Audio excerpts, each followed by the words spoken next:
I'll just do my part real quick. My name is Hannah Birdsong. I'm the program manager for the Southwest Colorado SBDC. Thank you all for tuning in this morning. We're super excited to have you here. So a little bit about our program. Get my slides to go. So the Southwest Colorado SBDC is part of a larger network of 15 SBDC centers across the state of Colorado. We cover the 5 counties in Southwest Colorado and 2 tribes with no cost consulting, low cost trainings, and then some leading edge business courses. So you can see all of our contact information there. Mary Shepard, she's on this call as well. She's the director of our program. Again, I'm the program manager, and then Kiki Hooten is our disaster recovery coordinator. So anything COVID related, you can reach out to her. So we do have some upcoming workshops aside from this one. So we have Starting Your Business next week. It'll be in person. So if you're in Durango and are interested in tuning in, please reach out if you have any questions. We do have a Buying and Selling Part 1 and Part 2, which will be online, so anyone can tune into that one. And we really encourage you to sign up for both sessions so you can learn the perspective from the buyer and the seller to help you through that process. And then we also have a Reach Customers Online with Google, part of our 5-part online series with the Grow with Google team. We've partnered up with the Durango Chamber and then the Local First here in Durango to put on that series. So today we're going to cover navigating legal issues for creatives. So this came together pretty quickly. I have 2 awesome ladies on the call here that helped put this together. So we have Haley with the Durango Creative District that helped us put this together, and then as well as Meredith with the Colorado Business Committee for the Arts. So I'm going to let Meredith introduce our speaker today. So I'm going to end my slides and pass it off to Meredith. Awesome. Thanks, Hannah. Thanks, everyone, for joining us. As she said, I'm Meredith with the CBCA, Colorado Business Committee for the Arts. We're a nonprofit organization that works to advance Colorado's creative economy through the intersection of arts and business. One of our programs at CBCA is Colorado Attorneys for the Arts.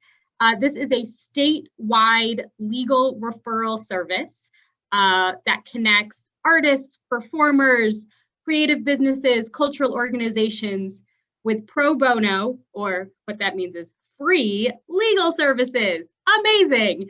And then we also do educational webinars and presentations like these all the time. So I'll throw some information in the chat about our CAFTA, Colorado Attorneys for the Arts program.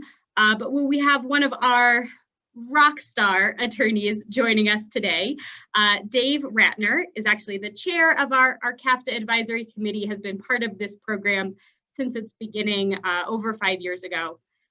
Dave Ratner is with the Creative Law Network, his law firm that focuses on helping individuals and businesses in the creative arts. That's what he focuses entire legal practice on, and has a background actually in the industry as well.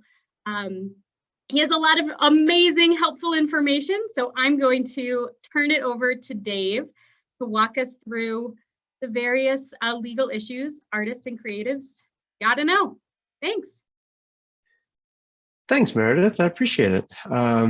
And I appreciate all of you being here with us today.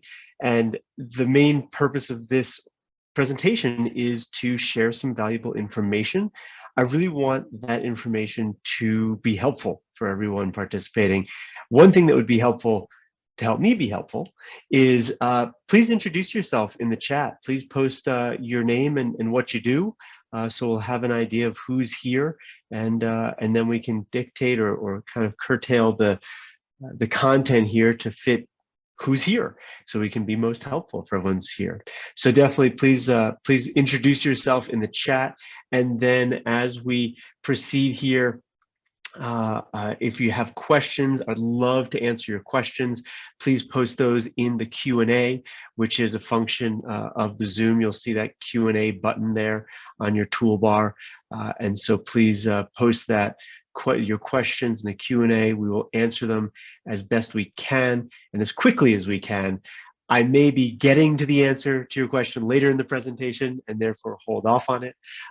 But please definitely interact with us. We're very used to doing these presentations in person, and hopefully we'll get to do that with you sometime in the future. And that's much more fun. We're raising our hand and interacting more, but today we'll do the same old Zoom thing here, and encourage you to please, like I said, post in the Q&A.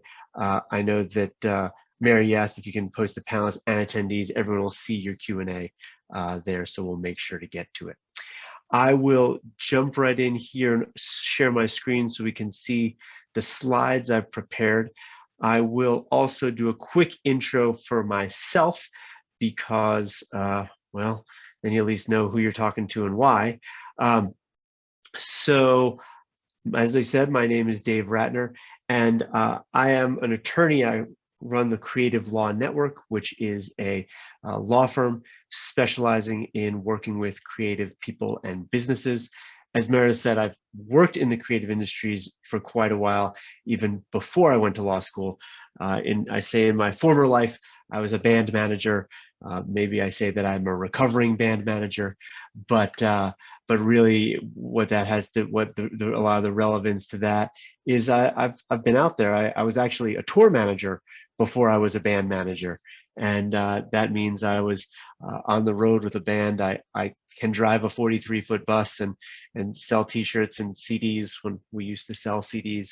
So I certainly remember well what it was like to be out there. And one of the things I realized as I was managing bands and working with artists, I realized how all these artists really needed legal help, really needed a lawyer. And really there's such a specialty around these creative legal issues, or legal issues for creatives, I should say, because we're really in a specialized field here. And the law applies to everyone differently and to everyone's business differently. But the business of the arts is unique for sure, for certain. And so what we're going to talk about here today, a lot of it will be copyright.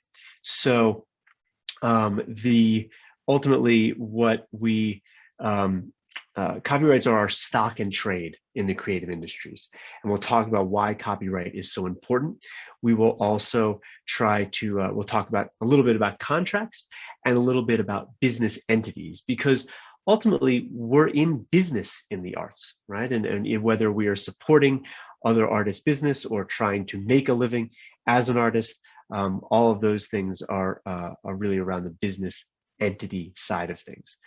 So I will try and keep my eye on the chat here. Thank you so much for introducing yourselves, and please continue to do so. It's great to see what everybody does here, and then I will make my way through our presentation, again, hoping to answer your questions as we go.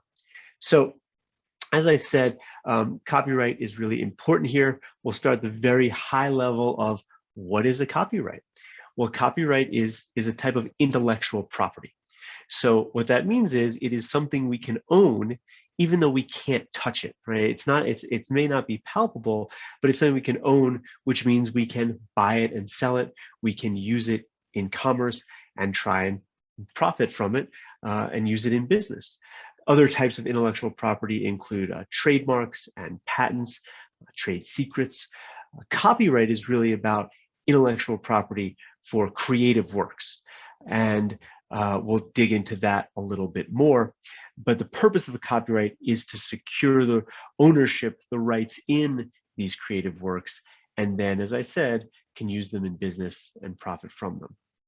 So, talk about what is protected by copyright. Copyright protects all sorts of creative works. And this list I have here on this slide is from the copyright statute. And we'll talk a little bit about the copyright law. It's federal law, and that has detailed a lot of what we can do with copyright.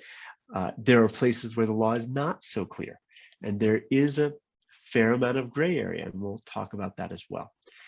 Copyright protects all sorts of creative works. This list, the literary, musical, dramatic works, choreographic works, pictorial, graphic, and sculptural works, which we often call PGS, more in the fine art world, motion pictures and videos, certainly architectural works. And one of the things that's important to have a copyright is that the work must be fixed in some way. The statute says that the copyright must be fixed in in a tangible medium of expression. And what that is a kind of technical way of saying you got to be able to somehow transfer it, see it, be able to show it to someone else. In the old days, we'll say, it had to be somehow tangible in that you had to have painted something, written it down, recorded it on tape. Obviously, that's no longer the case since we can do everything digitally. But if it is fixed digitally in ones and zeros, it's still fixed. So that is really important in just understanding what does copyright protect. And my screen froze. There we go. It's also important to talk about what copyright does not protect. Copyright does not protect ideas. It does not protect systems. It does not generally protect facts. So when you have a concept, when you think of a work of art, if you are a jeweler and you've conceived of what this next piece of jewelry is going to look like, if you're a painter and have a sketch, or in your mind, a mental sketch of your next painting, I often hear from people, I've got a great idea for a book. That is not protected by copyright. As soon as you sketch out that piece of jewelry or painting, as soon as you write down a treatment for your idea and put it in writing, then it is fixed, and then you actually have a copyrighted work. But it does have to be fixed in some way for us to get the copyright protection. So once you own a copyright, you have a set of exclusive rights.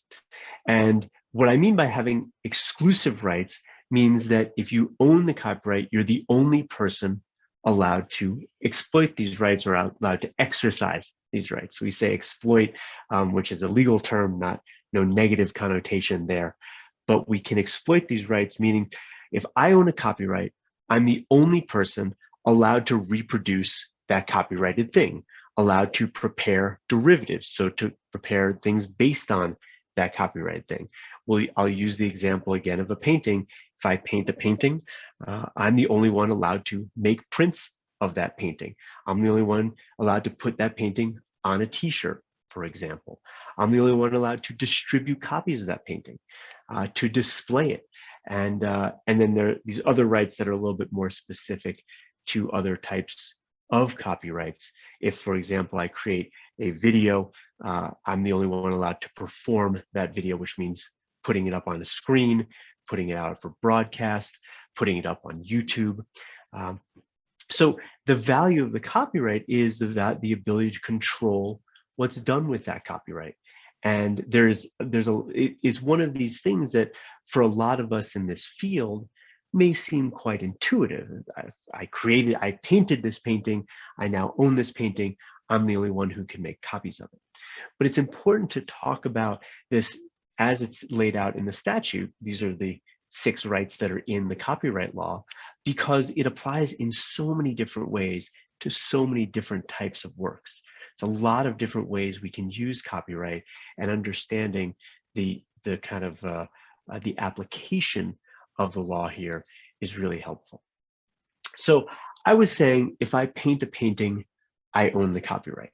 And that may seem intuitive, that the author or the creator of a copyright work is the owner, what the law calls the claimant. And again, that seems intuitive, but it can sometimes get confusing. An easy example is, I have a lot of clients I work with who are photographers. And so maybe you get hired to photograph a wedding. Well, a lot of people think, well, I hired this photographer to photograph my wedding, I own the copyrights in those photographs. But in fact, the creator of the photograph owns the copyright in the photograph, which means the photographer at your wedding owns the photographs of your wedding. Now, that photo or copyrights can be transferred, so that's not a permanent and unfixable situation. But by default, it's important to understand. It's also important to think about when we may have people involved in the creation of a copyright that aren't intended to be the owners. So perhaps you hire an assistant to help you create. Perhaps you're a sculptor creating a large work and you're going to hire assistants to help you with the creative process. Well, those assistants are co-authors. They're helping you create this copyrighted work, and therefore they would be co-owners of the work. So that's important for a lot of us out there creating. Also important for those of us helping distribute copyrighted works, understanding who owns it. There is somewhat of an exception, I guess, to this rule that I'm talking about, which is that there is what's called a work for hire. So work for hire is when someone's been hired to create a work and the employer owns the copyright in that work. And work for hire pops up in a number of different examples. The easiest example is with an employer-employee situation. So let's say you're a staff photographer for a publication, newspaper or magazine. It is your full-time job to take photographs for that publication. Well, you're creating these photographs within the scope of your employment. It is your job, it is part of your job to do so, and therefore the employer, the publication, is going to own the copyrights in those photographs. They paid you to do it, they own it. Work for hire can also be done in contract. So even if someone is not an employee, a full-time employee, if we'll use the wedding photographer example, if I hire someone to shoot, to photograph my wedding, and we have a contract that says this is a work for hire, and I will own the photographs taken by the photographer, that is an efficient way for the copyrights to be transferred as well. So multiple ways this happens, but it's also really important to remember that it has to be either in contract or within the scope of employment. I had a client who was a server at a restaurant, and that was her job, was to be a server. And on the side, she had drawn a logo, had drawn some artwork for the menus at the restaurant. And so the employer said, well, you're my employee and you created this artwork, and therefore it's a work for hire. But that was not within the scope of her employment. She was paid to be a server, not to be an artist, and therefore it wasn't necessarily a work for hire. This is an example of these gray areas that I was talking about earlier, which again is a lot of what we end up doing here in my job anyway.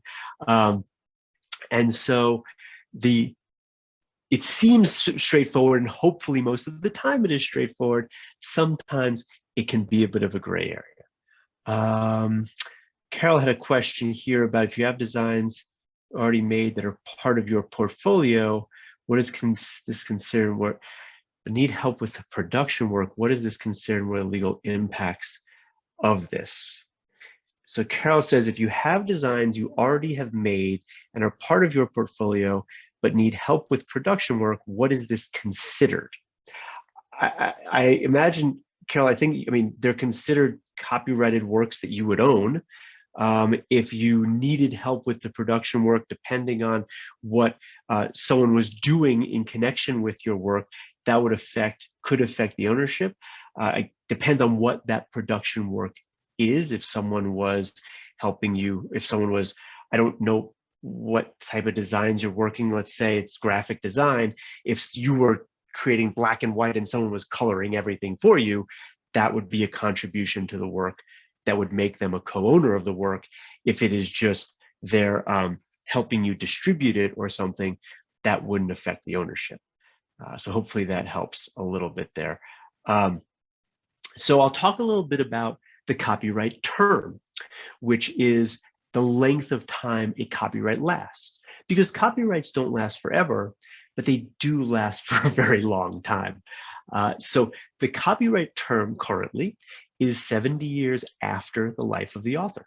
So if I write a poem today, I own the copyright in that poem. It exists as soon as I create the work. And then the copyright will last until 70 years after my death, so 70 years after the life of the author. And it is important to understand that the copyright does exist as soon as we create it. And then it does last for a very long time. The exception to this 70 years rule is if it is a work for hire, then it is 95 years after first publication or 120 years after creation, whichever expires first. So I think also I will make sure to mention or delve a little bit deeper into this idea that the copyright exists as soon as we create it. We say as soon as we lift our pen from the paper, we have a copyright. And that's important because people think, well, what do I have to do to own a copyright? You own the copyright as soon as you create it.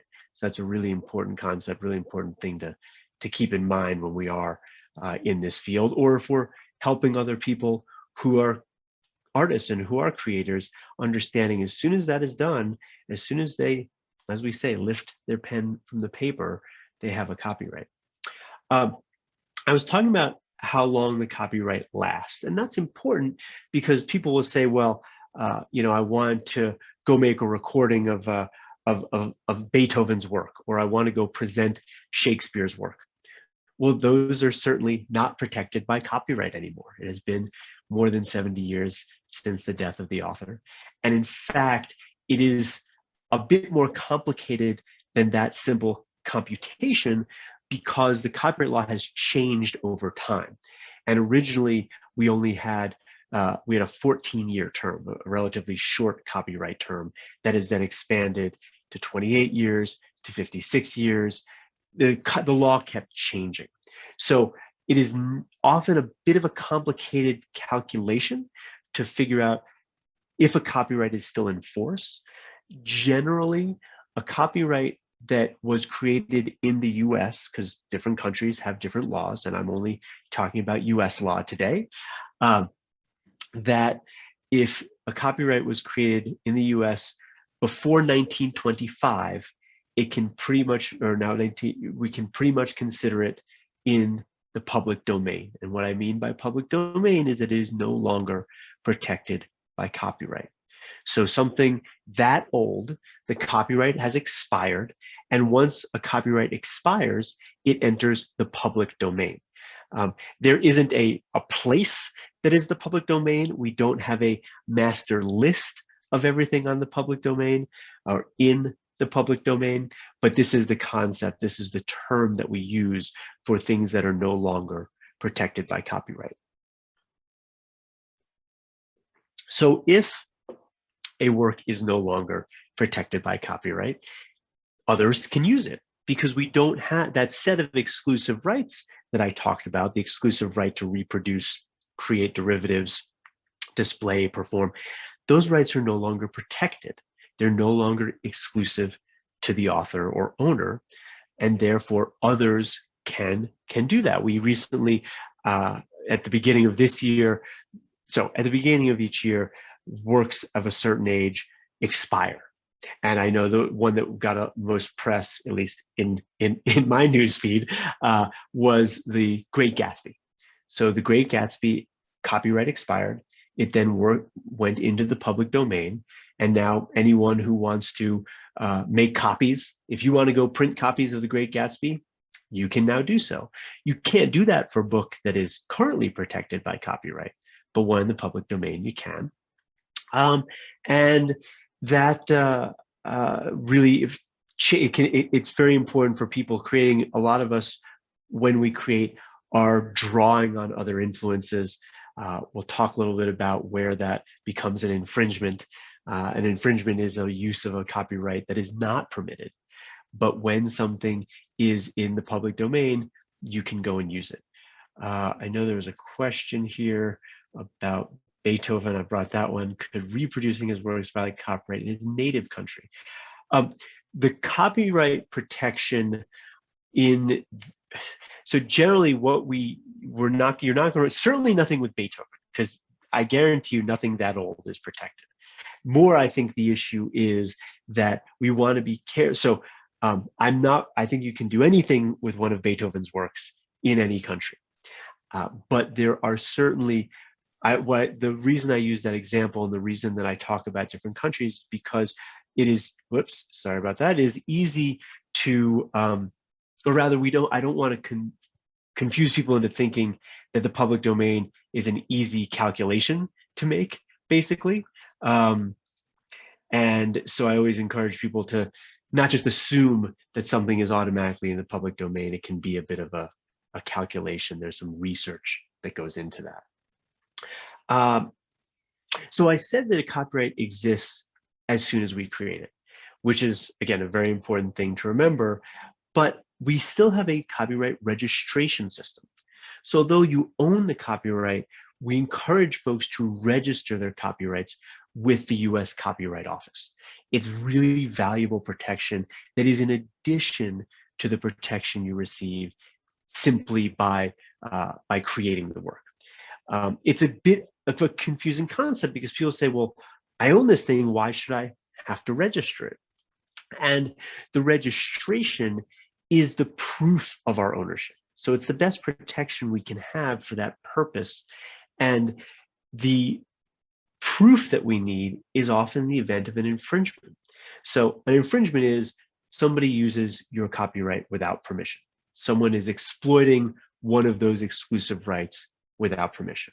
So you create a video, and so you find that someone has taken that video and put it into their movie, something like that. Someone has taken your music and created music that sounds exactly like yours. In the event of an infringement like that, we need to have a registration in order to pursue the infringement in court. So it's kind of a ticket in to court, if you will. And I certainly hope no one on this call ever ends up having to go to court. It's not fun, it's very expensive, but it is still important, even in the event that you need to just make your point to someone. Say, you're infringing my rights, cut it out, or else I would have to take you to court. You still need to have that registration. I have too many examples from the clients I've worked with over the years. One quick one, I had a client who created a lot of Broncos related artwork and photos, and he was down in downtown Denver on a Sunday, a Broncos game, and someone was handing out flyers to an after game party, and there was his artwork on someone's flyer. And so someone had taken his copyrighted work and reproduced it without his permission. That's an infringement. And we went and contacted these folks, and they were a pretty large company and should have paid him for his work. And we said, you need to pay us. And they said, well, do you have a copyright registration? And we said, well, we not really, no. And they said, then we're not, come and get us. Sue us if you want to, because we know you can't get very far. And we had no rights. We had very little we could do in that situation. It was very unfortunate.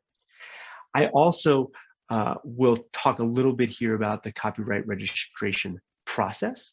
It is through copyright.gov, the US Copyright Office, and anyone can go online and do a registration. It's not a very intuitive process. It's not the best website. So you definitely want to take it carefully. Certainly, my law firm, we do registrations for our clients all the time, and have gotten very good at it. And once you get good at it and learn the way that it works, it's easy to replicate. But it is important to do, and it can take a while. When we submit a registration application, it'll take quite a few months for it to get through the process. But again, still very worthwhile. When we submit a registration today, even if we don't get the registration certificate until next year, the registration is effective as of today. So still worth doing. A question I commonly get about registrations is, I create all these works, and how do I register so many works? And there are ways to register groups of works. There's very strict rules about it. For example, If you're a musician, you can register all the songs on one album under one registration. If you're a photographer, you can register hundreds of works under one registration if they're all within the same year. If you're a fine artist and you create a series that are all put on display as part of a show at the same time, you can group them together. The registration fee is about $65. So again, I understand folks saying, I don't want to spend that over and over again, but I do always still encourage registration to make sure we're protecting those rights. The other way to protect your rights is with a copyright notice. So a copyright notice, you're probably familiar with it, even though you might not think of it this way. It's what we call the circle C. It's the C in the circle. It's here at the bottom of the slide. And you put that C in the circle with the year you published or created the work and the name of the owner. So putting that notice on the copyrighted work somewhere, it's not required. You still own the copyright without putting the notice on there. But it's a really good practice because it prevents against what are called innocent infringers. And it also is a way of putting the world on notice, telling everybody, hey, I'm claiming this as my copyright. Don't go infringe it. So it's a really simple step that helps protect a copyrighted work. I see some questions in the Q&A, so let me see about answering some of these here. Do you need permission from the artist who creates a logo for you to register a copyright? Great question. I love this question. It's bringing together a lot of the concepts that we've been talking about, or I've been talking about, and you've been listening about. So if we break this down based on what we discussed, if you hire an artist to create a logo, I can use an example. I hired an artist, create this logo for my law firm. Very pretty logo, very happy with it, great artist.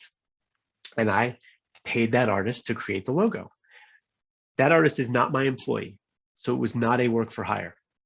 So who owns the artwork?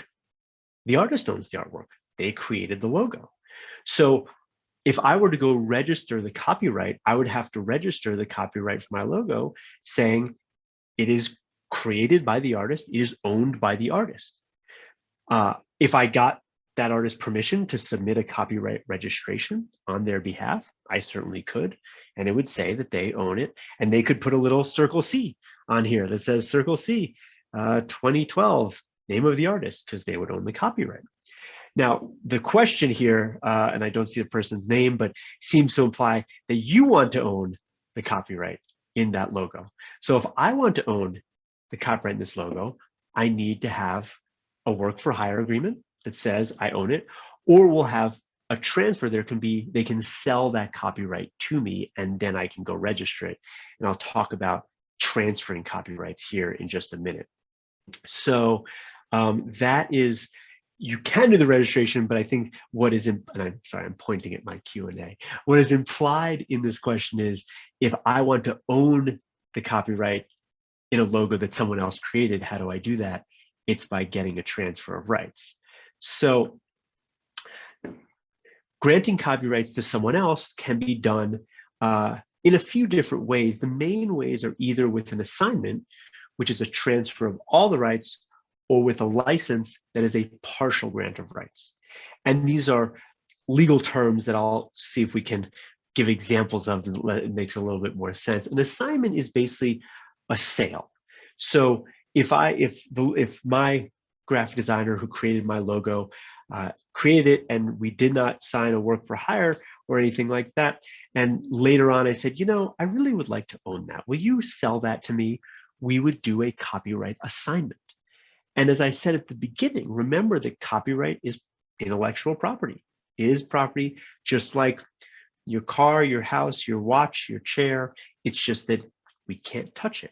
So in the same way that I can sell my car to someone, I can sell a copyright, and a copyright can be bought and sold. So that is, but it must be in writing. Copyrights can only be transferred in writing, and that's really important because we do, under the law, have room for what are called verbal contracts, but you can't have a verbal transfer of a copyright. It must be in writing.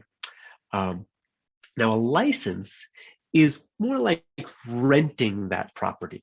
So if I loan someone my car and say they can use it for a day, I've rented them my property. If I have a copyright and I say, well, you can use this for some time, that is a license. And there's a million different ways we can do licenses. They're really important for copyright owners and for folks who are using copyrights. And it's really important that they be clear, because using the example of my logo again here, if I want to license the rights from the graphic designer who created my logo, I need to be clear, how long am I allowed to do that? Is it forever? Is it just for 5 years or 10 years? And what am I allowed to do with it? Am I only allowed to put it on mugs? Can I also put it on my website? Can I put it on shirts? And where can I do this? Is it only in Colorado? Is it only in the US? Is it worldwide? Am I allowed to change it? What if I want to change the colors here? Am I allowed to make changes to it? All of those terms need to go into a license agreement. And the purpose is not to make things complicated. The purpose is to make things clear, so we know what the deal is. And then if something comes up down the road, if I did go and change the colors, the license says, yes, Dave is allowed to change the colors.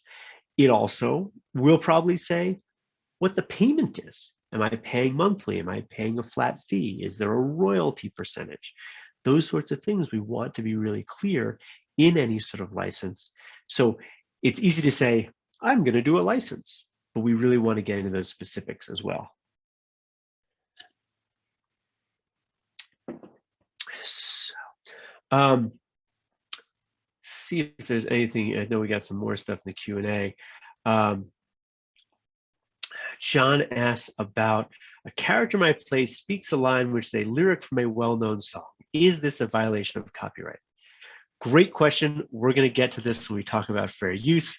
Lindsay asks, so as a graphic designer, where does the responsibility of registering the copyright fall? Should I be doing for my clients to protect their image, or registering to protect it myself? That is a great question, Lindsay. Thank you. So the question is, if you're creating these copyrighted works, do you have to register them, or does someone else register them? And ultimately, that's part of the agreement. That's something to discuss with your clients. For the graphic designers that we work with at our firm, we make sure they have an agreement, a written agreement, a contract between them and their clients that makes clear who owns the copyright and who's responsible for registering it. So there isn't one answer to that question, because it's up to you and your client to figure out who owns it and who's going to register it. If you own it, it would make sense for you to register it. If your client is going to own it, there may not be much reason for you to register it. So it really is I won't say a case by case, but I think that is important way to look at it. Is it depends on how you want to do these things. So I want to talk about fair use, which is what we're going to get into with John's question about using a lyric in a play. So this is a great example we can use to talk about fair use. So the fair use is when we use someone else's copyright work, but that use isn't an infringement, it is fair. It is a fair use, it's allowed under certain circumstances. Now, fair use is an analysis. It's not a very simple yes or no. And there's a lot of gray area in fair use, because using John's example, using one lyric, how recognizable is that lyric? Is it the most important lyric in the song? Is it part of a song that's in the play? Or if it's a musical? So we do an analysis that I'll talk about in a second to figure out if something is fair use. But the basic concept of fair use is, if one person wants to use another person's copyright, there are some situations where that is permissible. And it's important to think about fair use. Well, it's important to know that fair use is a defense to infringement. What I mean by that is, if you use someone else's copyright work and you are accused of infringement, you can say, no, it's not infringement, it's fair use. My defense is it's fair use. And I mention that because it's not something that's easy to assert as this is fair use and I'm using it this way. It's if someone accuses you of infringement, it's a defense. And we never want to get accused of infringement. I'm sure, John, if you're a playwright, you wouldn't want someone to infringe your work, just like you don't want to infringe someone else's work. So we do this analysis, and basically, fair use is applied by courts, by judges, basically. So the judges will do an analysis based on 4 factors to evaluate whether something is a fair use or not. So again, it's not something that we can easily just check some boxes and say yes or no. Sometimes it is. Sometimes a use is so clearly fair that we can say it. And actually, I think John's may be. So let's do that analysis and see. So here are the 4 factors. And I'm going to do this pretty quickly, but I can tell you, I've taught entire classes on copyright and fair use at the law school. So this is the briefest of explanations of fair use. And it is much more complex than I can do in the short time that we have. But just to give you a feel for what we have to go through is we take the facts of the situation and we apply these 4 factors. So one of the first factor is the purpose and character of the use. And what this ultimately means is, are we changing the purpose of the copyrighted work? Are we transforming it in some way? And I think John's example of taking a lyric in a song and putting it in a play, we're not taking a lyric in a song and putting it in another song, we're transforming it in some way. And that's going to lead, the purpose and character is more likely to be fair here. Another factor is the nature of the copyrighted work.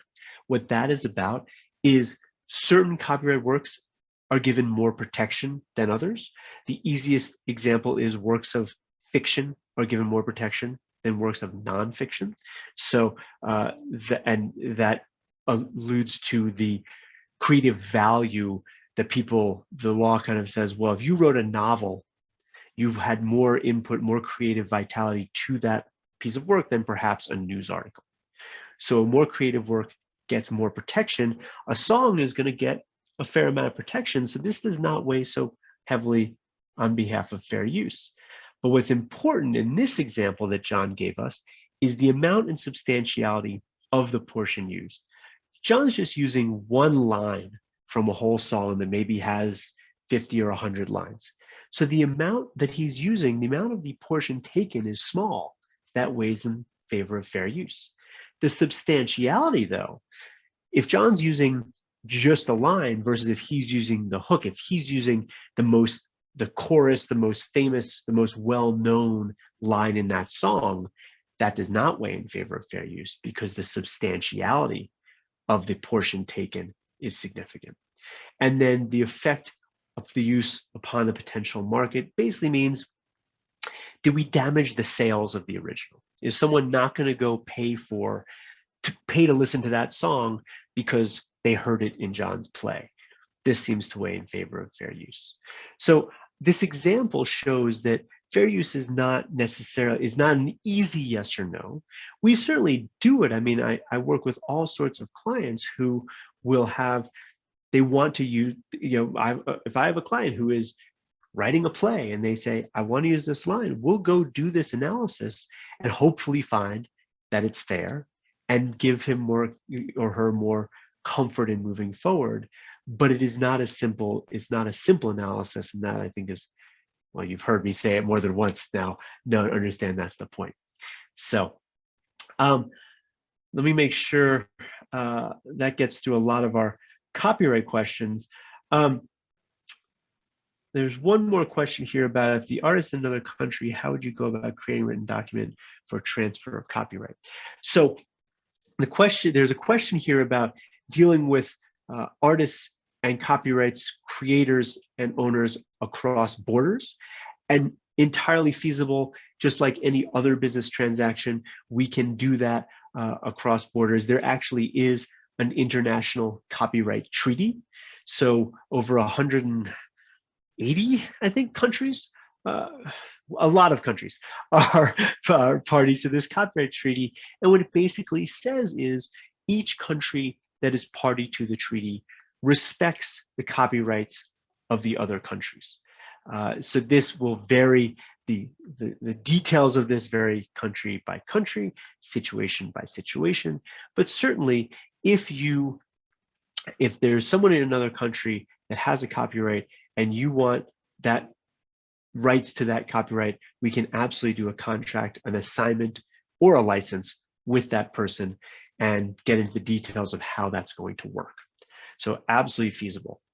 And we'll talk about contracts here for a little bit because contracts are everywhere around us, or at least that's the way I see it as an attorney. But a contract is really is putting in writing any sort of agreement between two parties. And I say that every deal, every agreement, every promise, every arrangement should be in writing. And this is colored by my experience as an attorney, by my experience when people don't put things in writing, and then we have something to fight about later on because our memories fade or change perhaps, or perhaps we didn't discuss all the details. And then something comes up down the road that we needed to have a contract for. Using the example from a moment ago about transferring a copyright across borders. If I make a deal with a German composer and say, Mr. German composer, Herr composer, I'd like to purchase the rights to produce your concerto, let's say, in my orchestra here in Colorado, and I'm going to do it here for a few performances, and I'm really excited, and I'll pay you. And we don't write this down. If we don't have a contract, he says, yes, that sounds great. Please go ahead. Send me my money. And I do so. And then I make a recording. We video it. I put that video on YouTube, or we transcribe it, or we turn into a different sort of work. We make it more of a rock ballad. I don't know. Well, is that allowed? Was that part of the deal? If we don't have it in a contract, it's really hard to know. I want to make sure, I always want to make sure to explain that copyright or contracts in general do not have to be complicated. They just have to tell the story of the deal I'm making with this composer, what rights are exchanged, what money is exchanged, and when. The contract is really just a who, what, where, why, when of the deal, of that arrangement. And so that is, it doesn't have to be much more complicated than that.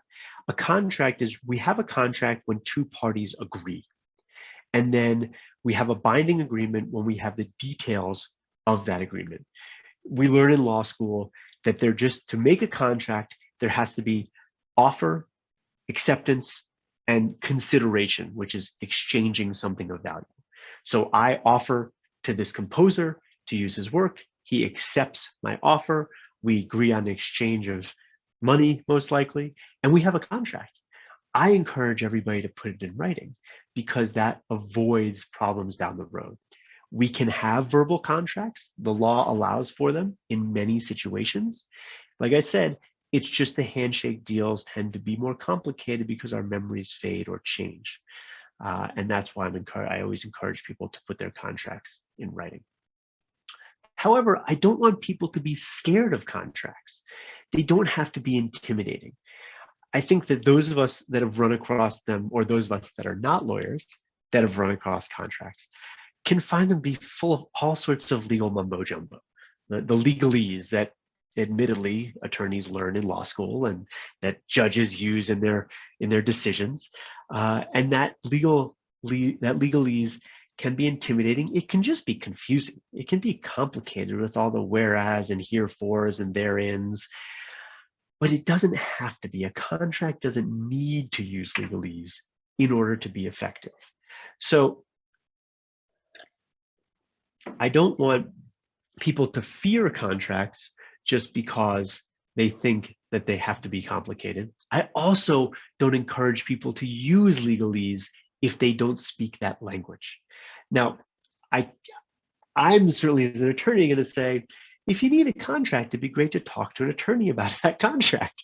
But for some of us, it may not make sense. Perhaps the deal doesn't have much value. We don't want to pay for a lawyer, or we're trying to get it done quickly.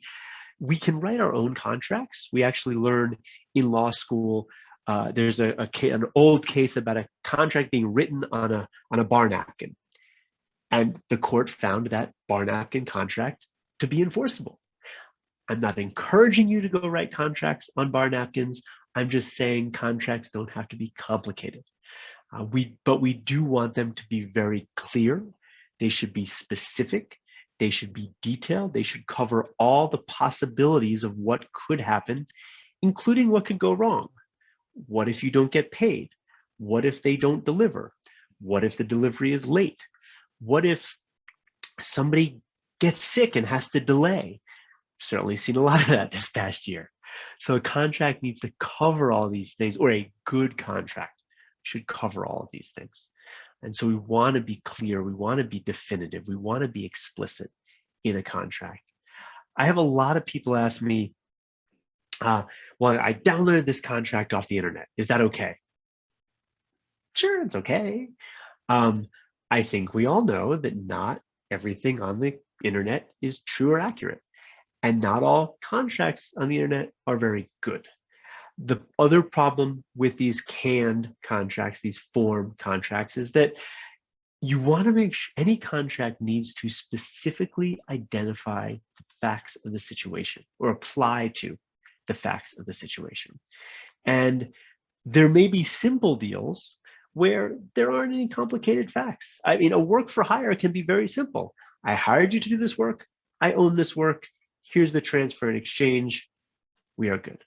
But the licensing agreements, as I mentioned, with with licensing the rights to my logo, all those details about changing colors, how long it lasts, where I can do it, what I can do it on, all those things need to be detailed in that contract. So one license, a license to use a song, use a composition from my composer in Germany, is going to look very different than my license for my logo.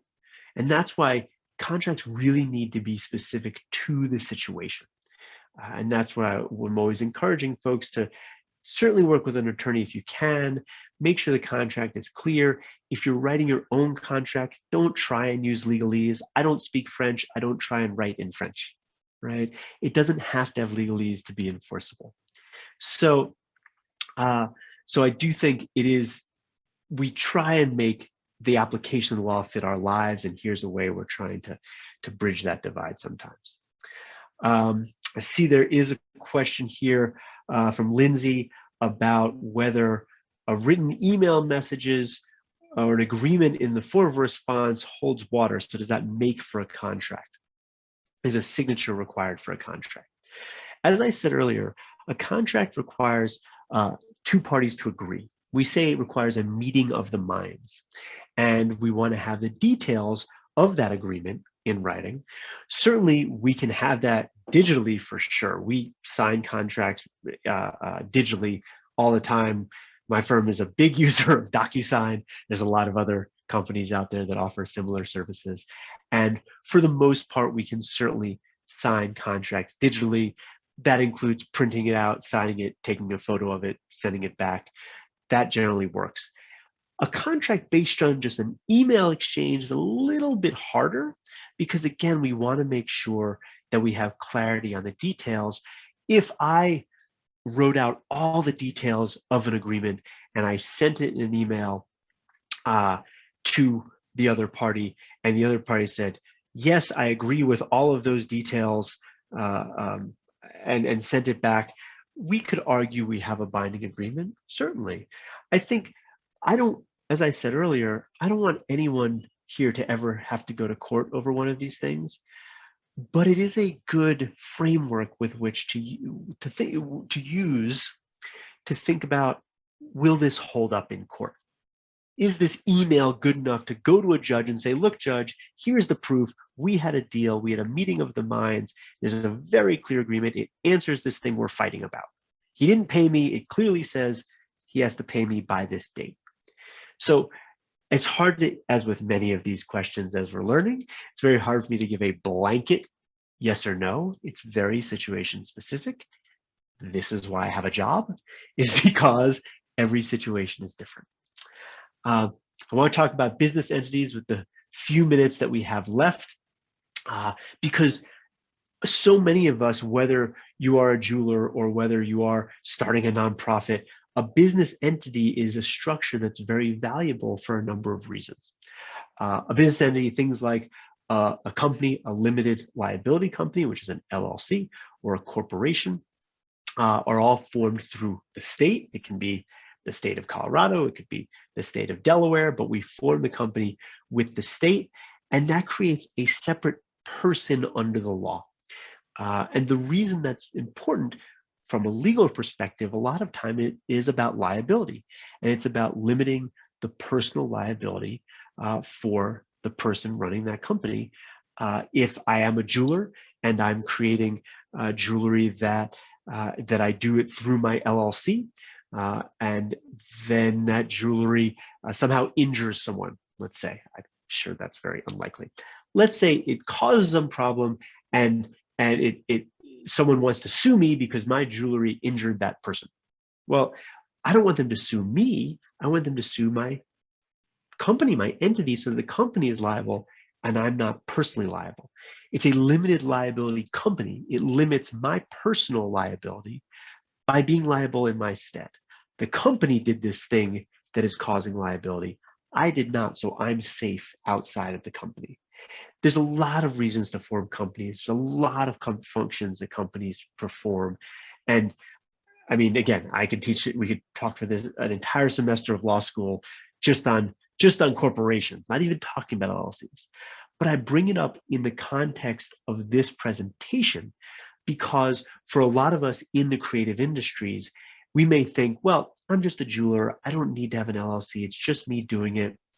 Well, it can be really valuable to have an entity to run your business through because it can be very simple.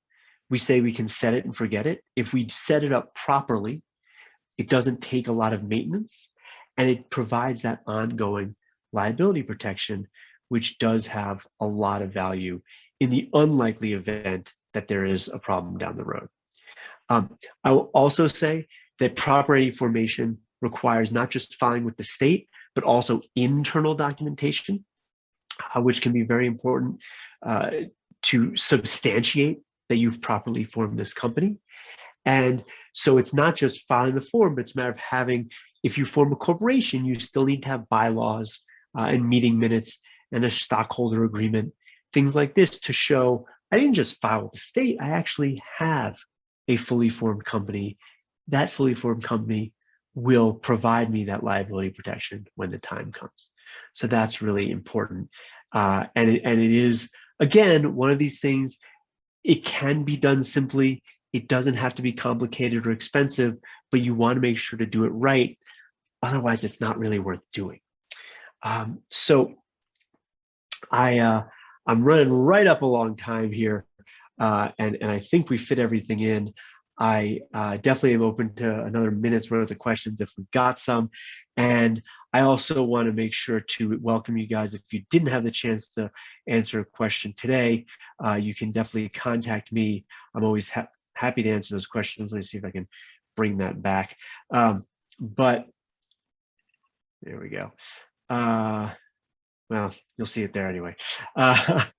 So there's one more question. Lyric going to play if I'm challenged on fair use in my remedy. John, I'll ask you to email me this question if you want. I can encourage anyone to email me here at Creative Law Network. I will also give a plug for Colorado Attorneys for the Arts, CAFTA, coloradoattorneysforthearts.org. If you cannot afford a lawyer, but you work in the creative industries and you need a lawyer, please reach out to Colorado Attorneys for the Arts. Meredith and I are working on it every day to make sure we're providing helpful information to folks all over the state. So thank you all for being here. Thanks to the SBDC, the Creative District, to Colorado Business Committee for the Arts. I've really appreciated your time. Dave, thank you so much. That was awesome, super helpful information. And thank you, Meredith and Haley, for co-sponsoring this event and making it happen. I will send an email out to everyone that attended today with the recording and then also some additional resources that Dave just talked about. So I'll send those links out. So we'll stay on for one more minute and see if there's any last minute questions. Getting a lot of thank yous, and Dave's so awesome. Cool. Well, doesn't look like we have any more questions, so we'll hop off. So thank you, everyone. Have a good day.